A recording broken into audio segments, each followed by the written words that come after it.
আন্নু মালিক লিটনের মৃত্যুদণ্ডের রায় বাতিল ও মুক্তির দাবিতে মানববন্ধন। আফাজ উদ্দিনের ভিডিও চিত্রে দেখুন বিস্তারিত।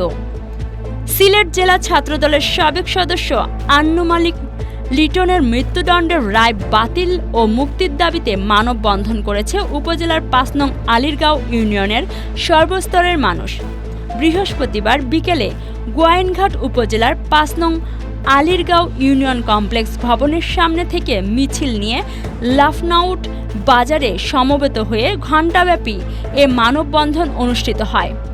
মানববন্ধনে গোয়াইনঘাট উপজেলার ৫ নং আলীরগাঁও ইউনিয়ন বিএনপির সভাপতি এবাদুর রহমান সভাপতিত্বে ও গোয়াইনঘাট উপজেলার স্বেচ্ছাসেবক দলের যুগ্ম আহ্বায়ক বেলাল উদ্দিনের সঞ্চালনায় মানববন্ধনে বক্তব্য রাখেন পূর্ব আলীরগাঁও ইউনিয়ন বিএনপির সাবেক সভাপতি হাজী ফখরুল ইসলাম।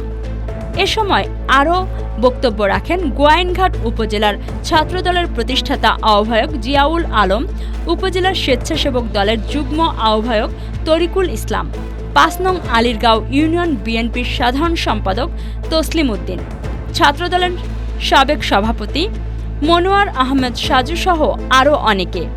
মানববন্ধনে বক্তারা বলেন, আন্নু মালিক লিটন একজন প্রতিবাদী ছিল।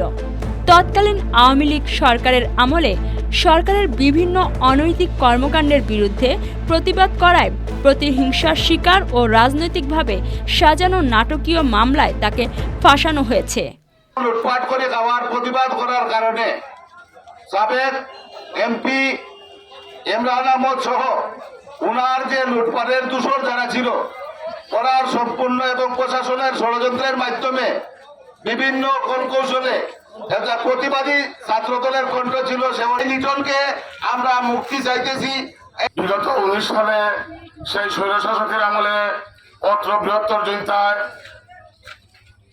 আমাদের মন্ত্রী ইমরান সাহেবের অধীনস্থ যেসব কুচক্রী মহল, বিশেষ করে জাফলং এলাকায় যেভাবে তারা দিন দুপুরে লুটপাট করে খেয়েছে, লিটন ছিল তার একমাত্র প্রতিবাদী কণ্ঠ। অপরাধ ছিল তার সেই প্রাকৃতিক সম্পদ, সেই খনিজ সম্পদকে রক্ষা করতে গিয়ে সে বিভিন্নভাবে প্রতিবাদ করেছিল।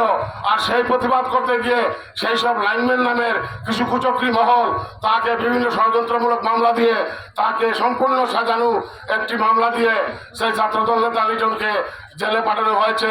তৎকালীন সিলেট জেলা সহ গোয়াইনঘাট উপজেলায় তৎকালীন ফ্যাসিস্ট আওয়ামী সরকারের বিরুদ্ধে বিভিন্ন সময়ে বিভিন্ন অবৈধ কর্মকাণ্ডের বিরুদ্ধে প্রতিবাদ করেছিল।